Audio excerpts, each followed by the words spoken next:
Welcome back, or welcome if you're just joining us. This is The World This Week. We're in the company of Anne Bagamary of the International New York Times. Also with us, Turkish journalist Aysegül SERT. We're pleased to be joined by Marianne BARRIAUXParis of the French news agency AFP, and Gregory Viscusi, he of the Bloomberg news agency. We discussed May Day in Moscow in part one of our discussion.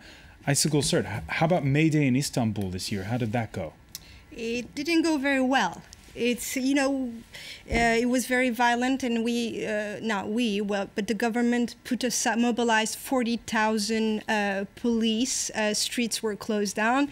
Public transportations were stopped. I mean, it felt almost like a city in siege or like a state of emergency rather than Istanbul celebrating May Day. And is this specific to the current context, or is this something that happens every year on May Day? The thing is, since great question, since the 70s, May Day has been a little shaky for us Turks, because there was in 1977 more than 30 demonstrators basically passed away after a firing. In the 80s, after the military coup happened, until 2010, the Taksim Square, which we know now with Gezi, which has always been very loaded historically and politically, was closed to May Day. In 2010, Prime Minister Erdogan and his government opened Taksim Square to May Day, celebration, so to speak. Last year, he closed it before Gezi, which he couldn't have seen it, citing that it was a construction site and there might be security reasons. And this year, taken by his, paranoia, he closed it down, which created even more violence. I mean, they did offer alternative sites, but kind of way out of town, right? Well, yes, but it's kind of saying to someone, come dinner over at my house, but eat in the kitchen rather than the living room. Okay, now the wrath of Turkey's prime minister, you call him paranoid there, very much, it's apropos when you hear the remarks he made this week, very much focused on ally-turned-foe Fatullah Gulen. Erdogan telling reporters Tuesday that he would ask the U.S. for the extradition of the Pennsylvania-based cleric. That's following an interview on PBS where Erdogan warned Americans to watch out for Gulen. What they do to us here, they might do against their host. Where shall I start, François? I mean, in politics, it's very normal that today's friends become tomorrow's enemies, and this is the rift we see between Fatullah Gulen and Prime Minister Erdogan. Is that I watched the interview with Charlie Rose on PBS, and he talked about, we did a lot of things for the U.S., so it would be nice if they either expel him or they give him back to us because of national security concerns that we have. And from that, he talked about how the Gulen movement is doing wiretappings, and the office of the foreign minister is being listened to, and all that. I mean, all this argument he's ready to give, but at the same time, he calls those tapings and all that montages and edits. So, I feel like he's the one who's kind of editing the facts. All right, one comment from a viewer, and if Gulen is not extradited, and it looks like he may not be, maybe Erdogan has been too audacious. Anne Bagamary. In asking for him to be extradited? That's political rhetoric. Is Erdogan a lawyer by training? No, but I mean, it's lunatic to be talking about extradition. I mean, extradition has this whole process involved, where first you've got to establish the crime, then you've got to ask for the formal extradition based on court rulings, and none of this has taken place. I mean, it's. Yeah.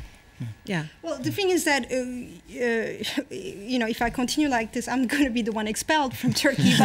But the thing is we have to understand, here's a prime minister who not only goes by the law, but he also sees himself as a prime minister, but he sees himself as a lot of different roles. So if the prime minister says, there might be a reason to give us back Gulen, I'm telling you, next time we are meeting him, I would not be surprised if he found an investigation and so-called, court reasons why it should be done. All right, we'll continue to follow that. Last Friday, Paris got hit by a political tsunami that ruined many a reporters' weekend. News leaking that Alstom, a struggling flagship of... Who broke the news? Yes, you should say, yeah. And, well, we'll get to that in a minute. Who did break the news, Gregory? I'll let you say that. All right. It was indeed the Bloomberg news agency that was at the fore of this story. Alstom, a struggling flagship of French industry, to sell its energy branch to GE by Monday. an American had been summoned straight to the French presidential palace. GE boss Jeffrey Immelt, by then German rival Siemens, scrambling to put together a counter bid. And we've been talking the whole week about the story, and it's, I guess, the essential question that I've been asked, Anne Bagamary: do the French understand globalization? I thought you were going to say, what are the French smoking? Yeah, no, this is a tough one because, and I should recuse myself because I've known Jeff Immelt for 40 years. We were college classmates. But there's no personal tie in the comments I'm about to make about GE and whether its bid for Alstom should succeed. Yeah, globalization involves things like letting the free markets work. It involves things like a government that does not have a golden share, a controlling interest in a company, watching events unfold, as unpleasant as they may be. But there are precedents in the United States, for instance, of this happening. Well, okay, finish and then I'll... Sorry. Okay, there are precedents everywhere, but France, unfortunately, has a bit of a cloud to get out from under because the reputation of France in the world is that it meddles in what should be free market processes. Now, the French voters want the government to meddle in something like this. They want the government to protect jobs. And the funny thing, and this is where it comes into Jeff, is that Jeff Immelt has run a company that has thrived on outsourcing for decades. But lately, his reputation at GE has been to bring jobs back to the United States, to onshore them. Now, it's all about costs. It's cheaper to bring some of these jobs back home than it is to play in the global markets and worry about safety concerns, as happens sometimes in places like China. But the fact is that GE is going to make its decision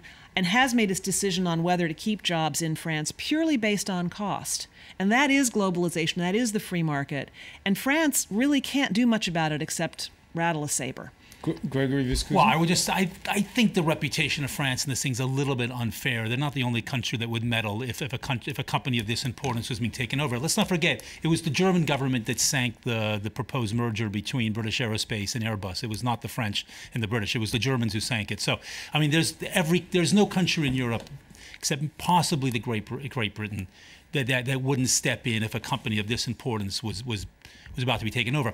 But the jobs issue is interesting because I think that actually it's funny that the French government is pushing for Siemens when I think that from a jobs point of view, I think the GE offers a lot better. If GE is buying Alstom, it's because it wants to develop the operations. Yeah. And it's pretty clear that Alstom would be sort of GE's beachhead in Europe on the energy front, and it would be based in France. If you're going to put together Siemens and Alstom, first of all, their activities are much more, they overlap a lot more than the activities of GE and Alstom do. And if you've already got Siemens run out of Germany, a much bigger company than Alstom in France, it's going to make total logical sense to move most of the management to Germany, not keep it in France. Whereas GE, I think, would actually keep a lot of decision-making in France because... Yeah, that's also their pattern. It's their pattern. The pattern in it's Hungary pattern. is it's to their grow pattern. local Exactly. management. I think that actually from a jobs point of view, the GE offer is probably the better one. All right, it's just that you get into this whole issue of a European champion as opposed to selling a crown jewel to the Americans. So. We're getting a lot of reactions. One here: populism, here we come. French Senator Chevènement, by the way, the former mayor of Belfort, where there's a lot of Alstom's activity is located, compares Alstom takeover to 1940 defeat against Germany. Chevènement, but come on. But Marianne BARRIAUXParis, what we've seen, if you read the French press, the German press, and the U.S. press, is quite predictable on the part of journalists as to which one, how it should go. True. Yes, well, the Anglo-Saxon press, let's say, has been very scathing of the way the French government has been reacting to this. But I think we shouldn't forget, well, number one, that the French government has done this before, and we saw that with Mittal, and Mittal still took over Arcelor, so it didn't really help. Obviously, last year with Daily Motion, he did scupper the deal with Yahoo. That's Arnaud Montebourg. But also, I think what people tend to forget, and the Anglo-Saxon press in particular, is that France is always asking for more investment, especially at this time, difficult time. But we tend to forget that actually investing in France is actually really quite good, and a lot of companies do from abroad, a hell of a lot, in fact. And that, you know, in the US, there's lots of taxes on revenues, for example, for companies. So yeah, that's something that's sometimes glossed over. But also this whole story with Alstom, it's almost like it shows, for me, and I'm not an economics major nor a journalist covering this topic, but it's almost showing how much France has the hands-on on what's going. The state has the hands-on in what's going on, and you know, maybe this story is a sign that it needs to cut that umbilical cord a little bit so that growth can happen. Never a truer word spoken. By Tuesday, France's economy minister, still irate over I should say this, Arnaud Montebourg, the economy minister, when he heard about it, he sent a car to the airport to pick up the boss of Alstom, to bring him back to the economy ministry. By Tuesday, he was still irate over the surprise effect of the deal. Since February, I've been asking Patrick Cron, CEO of Alstom, head of a French champion, and Mr. Cron, who I questioned formally and sincerely, always told me he was not looking for any alliances. Should the Minister of Economy set up a lie detector test in his office? And BAGAMERY. Should the industry minister not ask questions to which he's not going to like the answer? This is amazing. This is not a company where the government owns a golden share. This is just rhetoric. But it is a company that lives off public orders, and it was saved by the French government. It was saved by the French government 10 years ago. Still, 10 years ago. Still, and lives off public orders. But it's a strategic sector, isn't it? And if Alstom goes into so foreign... So is lingerie. I mean, come on, France has a lot of strategic sectors. You're trying to tell me that if Siemens was going to be bought by GE, the German government would just say, hey, no problem, go ahead? I doubt it. I'm sure the German government would probably have something to say, but it wouldn't have any power to block the deal. Oh, well, go ahead. Go ahead. Then I'll say something. I'll be very quick. But you know, the German government wouldn't. I'm all for a politician, and especially the Minister of Economy in a place like France, to have the energy and enthusiasm that Arnaud Montebourg has. I say amen to that. The problem is his style is becoming, his energy is becoming more and more untamable, and he's cutting his own foot. I mean, the fact that I watched this in its entirety, to talk about lie detectors, to call the CEO of Alstom basically a liar, that is not politics. That's taking things personally. I think you've got to separate two issues in this. You've got to separate the anger of the French government of not having been informed and having to find out through the media and views on the actual deal. I think actually they're probably not opposed to some sort of link up between Alstom and GE. But they have to save blushes? It is a bit embarrassing for them. Yeah. It was a bit embarrassing for them, and I think that they were just angry that they were not kept abreast. I don't think they're necessarily against an alliance between GE and Alstom as long as certain conditions are met in terms of maintaining operations in France and promises about jobs and that kind of thing. Now, speaking of the economy, there was a milestone that was announced this week. Economists first predicted that China would pass the United States as the world's largest economy in 2026. Then they said 2019. And now, on the basis of new data ordered by the World Bank, well, surprise, surprise, for the first time since 1872, come the end of the year, the United States will not be, and there you see that red line is the new way of calculating purchasing power parity. Has that for economics for you. For the first time since 1872, the United States no longer the world's largest economy. Is this a big deal or not? I'd argue for the Chinese people, not really, no. First of all, this is a specific set of data. Per capita income is still way behind the US, and so therefore, so are living standards. Huge amount of poor people still in China. And with the problems that are happening right now in China, I mean, people reacted on social media in China and this week when it came out, and they were talking about, well, we've got huge pollution, we've got enormous corruption problems that are trying to be tackled but still there. Really, at this stage, we don't care about whether we overtake the US on some specific bit of data. And BAGAMERY? I think it's about as significant as the hemline index showing whether stocks are going to go up or down in any given year. It's a very, very small, selective slice of data that tells people something that I'm not even sure is all that relevant to a country's prospects and a country's future. But bragging rights are kind of nice sometimes. Well, yeah, but bragging rights on what? I mean, it's not gross domestic product. It's not even really income per capita. I mean, it's a purchasing power index, which has a lot to do with exchange rates. And in fact, the Chinese government is backing away from this. They don't want to be number one. They don't want to be a leader because leaders have to do things like set examples on things like the environment and human rights. They're not interested in this. Yeah, kind of makes you wonder why the World Bank bothered. The Financial bothered. Times, quoting an advisor to a Chinese policymaker making that point, saying on a per capita basis, China still a very poor country, so it does not want to do too much on the international stage, at least not yet. I mean, who knows and who cares is all I'd say about this thing. I mean, as you say, it's one report. It's based on purchasing power, which is a bit of a flaky concept. I mean, we could argue for days as to what's the most expensive city between New York, London, and Paris, and depending what you're looking at, you can come up with completely different answers. So I'm not even sure what data they were looking at. Yeah, and then who cares? I mean, you know, the Netherlands has a bigger economy than Denmark. You know, I'm sure people in Denmark lose lots of sleep over this. You know, it's just not a...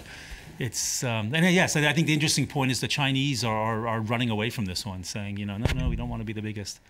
Well, if it's the indicator of anything, it's the indicator that China is an important player in the, you know, in the world economy. I think we knew that. I think that's about it. You know, it's and I think we knew that. Yeah. Final word on this, Marianne BARRIAUXParis. The Chinese economy is slowing down at this point. Yes, it is. Well, the government's taken on, well, what some people say are pretty ambitious reforms to make it more market-driven. I mean, is this good news? Is this for a soft, they call a soft landing, or does this not bode well? I'm no economist, but I'd say that from what the Chinese government is saying, that they are taking on these reforms, and therefore a bit of a slowing of the economy isn't going to be a bad thing if they actually manage to fundamentally reform their economy. But again, yes, on the world stage, I know everyone has been panicked, but I'm not sure it's going to be such a big deal. For the first time since the 1970s, Sinn Fein leader Gerry Adams has been to jail. Adams, who's always denied being a member of the Irish Republican Army, also denying any part in the 1972 abduction and murder of Jean McConville, a 37-year-old widowed mother of 10, accused of being a British Army informant by the IRA. Now, on the basis of testimony that was released thanks to a court order, Adams is being investigated. Her family is all for it. Well, Mr. Adams, in my opinion, he thinks he's God, he's untouchable. He thinks he's a great man. He brought the peace here to Northern Ireland. He has to remember what he done to this country. And BAGAMERY, is this a good thing that Gerry Adams is under arrest and being questioned? It's probably a good thing in many senses for the family of Ms. McConville. It's probably a very good thing for Gerry Adams, because this is one of the many shadows that's hung over his rise as a politician and as a statesman, his involvement, his putative involvement in some of these troubles. And, you know, there's a saying that you can do something bad and live with it, but not many people can live with getting away with it. So by going in and finally answering questions about this, he can show, as a politician, that he has faced the music, he has submitted to questioning, and if his gamble pays off and they can't make anything stick and he walks away, that's it. He's done with this. He did turn himself in, after all. I mean, he went in himself to be questioned. So yeah, and I think that he took a political risk doing that, but obviously he's the one who's made the calculation that it's worth doing it. And there are a lot of people who say he's a powerful man. Putting him away, having him pursued by the British government for these crimes would do a lot of harm to the peace process, would do the very fragile peace that exists between Britain and Ireland. So there are a lot of people who say it's never going to do time. He's never going to be charged with anything. There's just too much at stake to do that.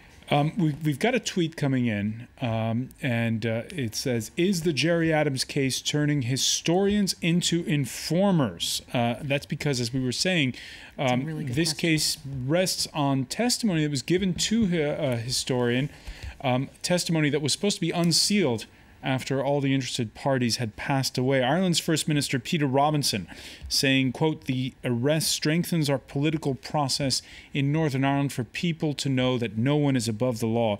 But that's not how the Boston College researcher who had to unseal that testimony after losing a legal battle sees it.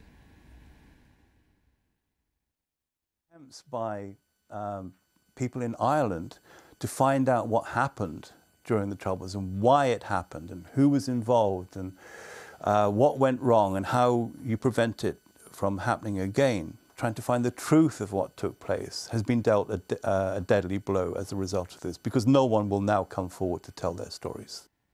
Aysegül SERT? Well, I think it's important that it's being discussed right now. You know, historical crimes, be it or not, it's always important to, no matter how much time has passed after that, to bring it back and to discuss it. But what is going to come out of it, is justice really going to take its place, and will the truth really come up? I don't know. But what's important, at least, is that right now we're talking about it. Is this the way to go about it, though? I mean, you know, when something said to a researcher or a journalist that then gets that was not meant to be released, that then the police seize to use. It's a bit of a... Some good stories come from things like that. Yeah, but I'm with you. Yeah. I think there's something... If a journalist had this interview and offered anonymity to a source, I mean, journalists have gone to jail to protect the safety of their sources. There's only a certain level of protection that the law affords journalists. And what we've seen in this case is that the law affords no protection to academics. This testimony, they offered anonymity to, the Boston College researchers offered anonymity to the people who would talk to them. And under that guise, these people, I'm sure, spoke very freely. But now everybody knows that there is no protection. And you have to understand where the researcher's coming from. This puts a chill on historical research. And that, I think, is dangerous for the future. We're talking about historical research, but in the case, and I'll put it to you, Marianne, in the case of Jean McConville's family, they want justice.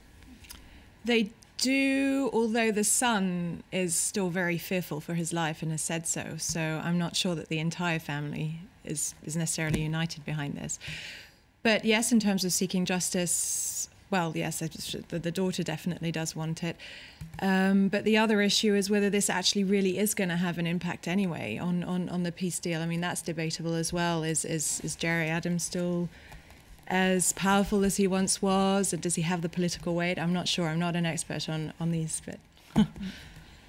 Aysegül SERT, I know in Turkey there are several, it's not just, of course, obviously we're coming up next year on the 100th anniversary of the Armenian genocide, and it's still a sore subject, but there are several instances in Turkey's recent history where there are debates and questions about should there be blanket amnesties for things that were done under military rule, for instance, so that we can have the testimony? Well, there's that, but you know, Turkey, I'm not sure is a good place to come, because Turkey is not only a very complex place, but also Turkey has historically, it's presenting very different scenarios of what has happened.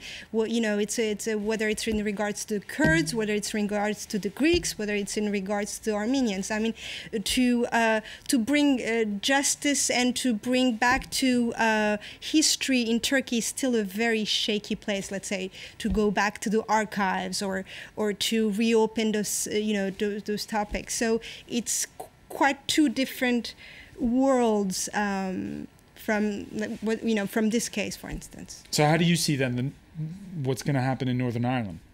You really want my opinion, don't you? Well, I think it's important we talk about it. I mean, I see Anne's point in terms of, you know, where do we kind of protect our sources? Absolutely. And maybe the good thing that will come out of this will be that there will be a new law or something that comes that, you know, academicians or academics will have more protection. Nothing will happen with Gerry Adams. Maybe this will be what is going to come out of it.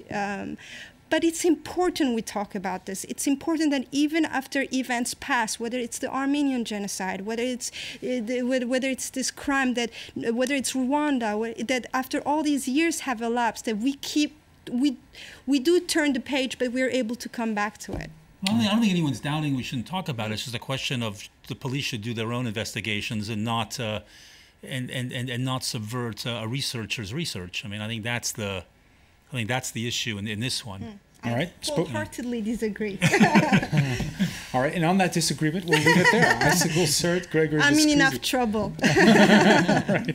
I want to thank Marianne Barriauxparis and BAGAMERY. We want to thank you for joining us here for The World This Week.